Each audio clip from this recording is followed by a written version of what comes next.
My name is Pradeep Sharma, and I am watching 5,000 years of sacred Hindu tradition die in my living room as my teenage children choose video games over evening prayers, hamburgers over blessed prasadam, and secular American values over the divine wisdom that has guided our ancestors since the beginning of time.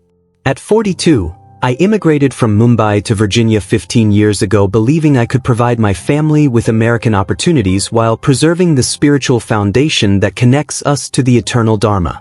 Today, I sit in my home temple watching incense burn before images of Lord Krishna and Goddess Durga, praying desperately for guidance as my children drift further from the sacred path with each passing day, choosing the material emptiness of American culture over the spiritual richness of our Hindu heritage. I came to America in 2009 with my wife Kavita and our two young children, Arjun, who was 7, and Priya, who was 5, carrying nothing but hope, determination, and an absolute conviction that we could transplant our ancient spiritual practices into American soil. Back in Mumbai, our lives revolved around the rhythm of Hindu traditions that connected every moment to the divine consciousness. We began each day with prayers to Lord Ganesha, visited our neighborhood temple every Tuesday and Saturday, celebrated festivals like Diwali and Holi with elaborate rituals that filled our hearts with joy, and lived according to dharmic principles that taught us to see God in everything around us. The decision to immigrate was agonizing because we knew we would be leaving behind the spiritual ecosystem that had nurtured our family's faith for countless generations. In Mumbai, Hindu values weren't something we had to preserve artificially, they were woven into the fabric of daily life through temple bells that called us to prayer, vegetarian restaurants that honored ahimsa principles, neighbors who shared our beliefs and supported our spiritual practices, and extended family members who reinforced religious teachings through their own example. Moving to America meant creating an isolated island of Hindu consciousness in an ocean of materialistic, secular culture that seemed designed to erode everything we held sacred. We settled in Fairfax, Virginia, specifically because we had found a small but active Hindu community centered around the Durga Temple, which served families from across Northern Virginia who were trying to maintain their spiritual practices while building new lives in America. The temple offered Saturday school classes where children could learn Sanskrit, Hindu philosophy, and traditional music and dance. We enrolled Arjun and Priya immediately, believing that weekly immersion in Hindu culture would counteract whatever secular influences they encountered in American public schools during the rest of the week. The early years seemed promising in terms of preserving our spiritual values. Our home became a sanctuary where Hindu traditions flourished despite the alien culture surrounding us. We maintained a proper puja room with brass idols of our family deities, performed daily arti ceremonies that filled our house with sacred chants and incense, celebrated every Hindu festival with traditional foods and rituals, and required both children to participate in all religious observances regardless of their school schedules or American social activities. But as Arjun and Priya entered their teenage years, I began noticing changes that filled me with growing horror about their spiritual development. Arjun, who had once eagerly helped me prepare offerings for morning prayers, started complaining that Hindu rituals were weird and embarrassing compared to what his American friends' families did on weekends. He resented having to wake up early for prayers before school, claimed that Sanskrit chanting was boring, and began asking why he couldn't just sleep in on Saturdays instead of attending temple classes that taught stuff I'll never use in real life. Priya's drift from Hindu consciousness was even more devastating because it involved active rejection of core religious principles. She started questioning fundamental concepts like karma, dharma, and reincarnation, arguing that they were just stories with no scientific basis. When I tried to explain that Hindu philosophy contained profound spiritual truths that transcended material science, she would roll her eyes and accuse me of being superstitious and stuck in the past.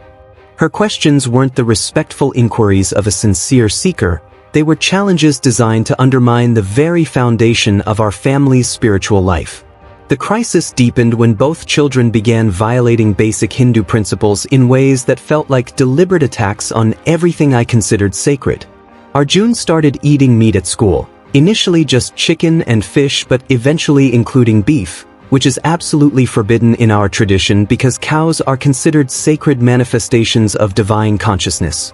When I discovered his violation of this fundamental principle, he argued that it's just food, and that religious dietary restrictions were outdated rules that don't make sense in America. Priya's rebellion took the form of outright disrespect for Hindu customs and values. She refused to participate in family prayers, claiming they were a waste of time that interfered with her homework and social activities. During Navratri, our most important festival celebrating the divine feminine, she announced that she was too busy to fast or attend temple ceremonies because she had been invited to a Halloween party with her American friends.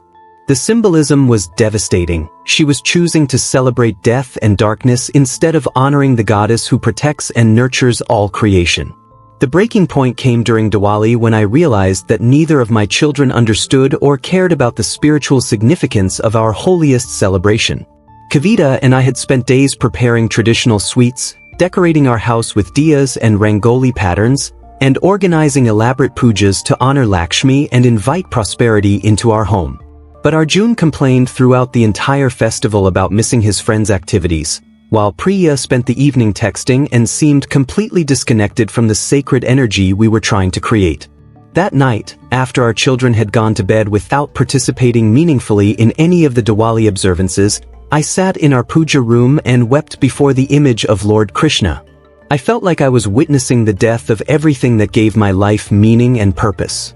5,000 years of unbroken spiritual tradition, passed down through countless generations of my ancestors who had faced persecution, colonization, and every imaginable challenge while maintaining their connection to the divine, was ending with my children who preferred American materialism to eternal spiritual truth.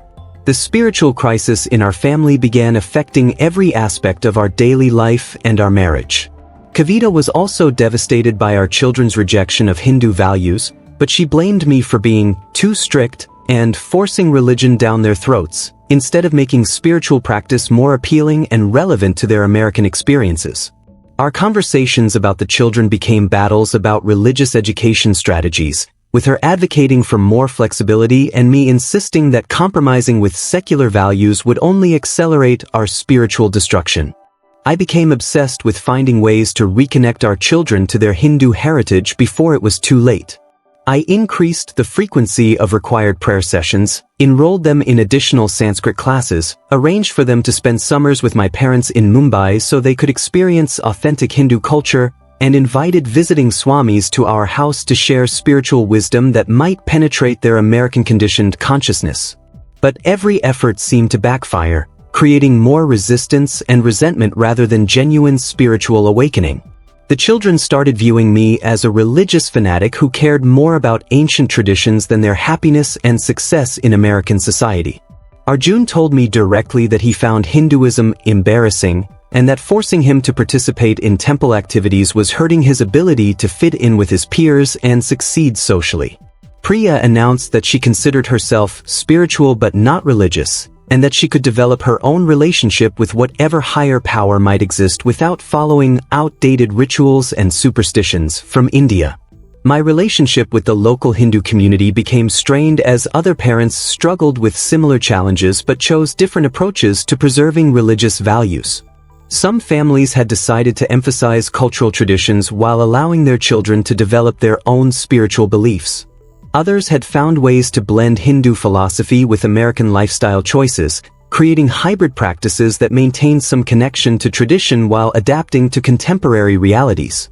I viewed these compromises as spiritual surrender and couldn't understand how other Hindu parents could watch their children drift from Dharma without fighting desperately to preserve authentic religious practice. The psychological toll of watching my children reject their spiritual heritage while I felt powerless to save them became overwhelming. I started having panic attacks during temple visits when I would see families where children participated enthusiastically in religious activities, highlighting how completely my own family had failed to maintain spiritual cohesion. I developed insomnia and spent nights lying awake wondering whether bringing my children to America had been a terrible mistake that would result in the spiritual destruction of my family line. The turning point came when Pandit Rajesh, a respected spiritual teacher from our temple, suggested that I attend a workshop for Hindu parents who were struggling with children's religious development in American contexts. The workshop was led by Dr. Uma Krishnamurti, a child psychologist and practicing Hindu who had raised her own children successfully as both Americans and devotees. Her approach to preserving Hindu values in the next generation was completely different from my strategies and forced me to reconsider my understanding of spiritual transmission. Spirituality cannot be forced, Dr. Krishnamurti explained during one of the workshop sessions. The divine consciousness that we call God or Brahman works through love, attraction, and inner awakening, not through external compulsion or emotional manipulation. When we try to force our children to practice religion without helping them understand its relevance to their lives, we risk creating resentment that can last for generations and ultimately destroy the very faith we are trying to preserve. She helped me understand that my children's resistance to Hindu practices might actually be a normal part of their spiritual development rather than evidence of permanent rejection of their heritage. Many Hindu teenagers in America go through periods of questioning and exploration before developing their own authentic relationship with spiritual tradition. My rigid insistence on traditional observance might be preventing them from discovering the aspects of Hinduism that could genuinely inspire and guide them in their specific cultural context. The workshop included sessions with Hindu young adults who had grown up in America and eventually returned to active spiritual practice after periods of questioning and experimentation.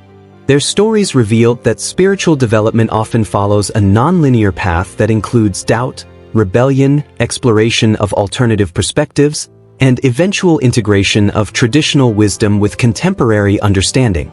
Many of them credited their parents' patience and unconditional love, rather than religious pressure, with helping them find their way back to meaningful spiritual practice.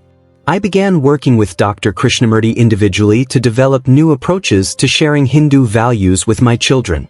Instead of requiring participation in religious activities, I started focusing on demonstrating how Hindu principles could provide practical guidance for contemporary challenges they faced as American teenagers. We discussed concepts like Dharma in the context of making ethical decisions about friendships, academics, and social media use. I shared stories from Hindu epics that illustrated timeless human struggles with temptation, duty, and moral complexity that resonated with their own experiences. The transformation in my relationship with Arjun began when I stopped demanding that he attend temple services and instead started asking questions about his own spiritual interests and concerns. I discovered that he was actually quite interested in meditation and yoga practices but had been turned off by the ritualistic aspects of temple worship that felt foreign and irrelevant to his American lifestyle. We began exploring Hindu meditation techniques together, focusing on practical benefits like stress reduction and mental clarity rather than traditional religious frameworks. My connection with Priya improved when I started acknowledging the validity of some of her questions about Hindu traditions while also sharing deeper philosophical perspectives that addressed her concerns. Her skepticism about concepts like karma and reincarnation led to fascinating conversations about consciousness, ethics, and the nature of reality that helped me articulate my own spiritual beliefs more clearly. I realized that her questions were actually helping me develop a more sophisticated understanding of Hindu philosophy that could engage with contemporary scientific and philosophical perspectives. The family healing process required me to fundamentally change my understanding of what it means to preserve spiritual tradition across generations. I learned to distinguish between essential spiritual principles and cultural practices that might need adaptation for different times and contexts. The goal wasn't to recreate exactly the same religious experience I had in Mumbai, but to help my children understand Hindu wisdom deeply enough to apply it authentically in their own American lives. We developed new family traditions that honored Hindu values while also acknowledging our American cultural context. We continued celebrating major festivals but with more emphasis on their spiritual significance and less rigidity about traditional formats. We maintained vegetarian diet at home while allowing the children more flexibility about food choices in social situations. We preserved Sanskrit learning but also explored how Hindu philosophy was being discussed and practiced by contemporary spiritual teachers in English. Most importantly, I learned to model spiritual practice through my own behavior rather than demanding compliance from my children. I focused on demonstrating how Hindu principles brought peace, purpose, and ethical guidance to my own life rather than lecturing about religious obligations. I shared my personal spiritual experiences and the ways that prayer and meditation helped me navigate challenges, without insisting that they adopt identical practices. The results of this approach were gradual but profound. Arjun began participating voluntarily in some family spiritual activities, particularly meditation sessions and philosophical discussions about dharma and ethical living. He developed his own yoga practice that connected him to Hindu tradition while also supporting his physical and mental health. He started asking thoughtful questions about spiritual concepts rather than dismissing them automatically. Priya's relationship with Hindu tradition evolved into genuine intellectual engagement with philosophical questions about consciousness, ethics, and the nature of reality. She began reading Hindu texts like the Bhagavad Gita and Upanishads, not because I required it but because she was curious about perspectives on spiritual development and moral guidance. Her questions became more sophisticated and reflective, indicating real engagement with spiritual concepts rather than reflexive rejection.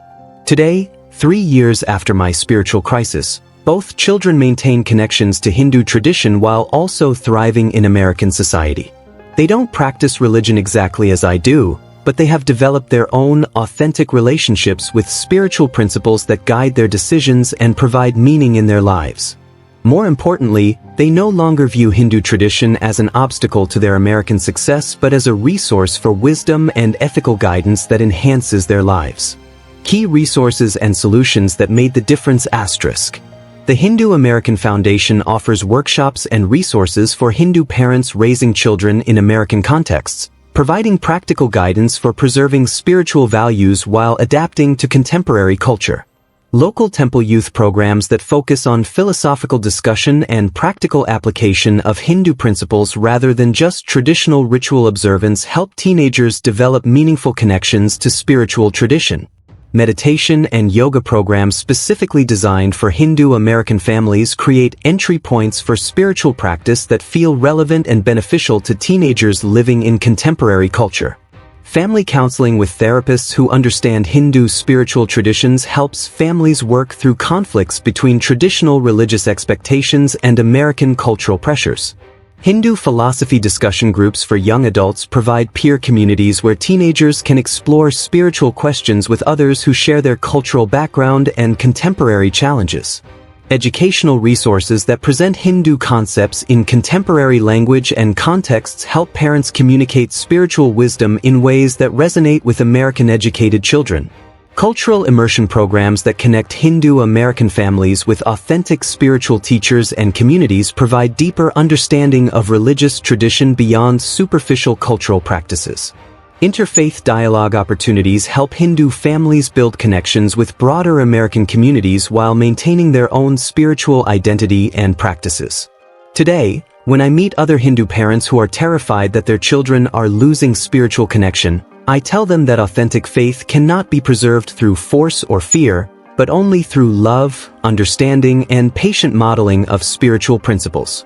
The goal is not to recreate identical religious experiences across generations, but to help children understand spiritual wisdom deeply enough to apply it meaningfully in their own cultural context. Sometimes the Dharma must adapt its external forms while preserving its essential truth, and trusting that process requires the deepest spiritual faith of all.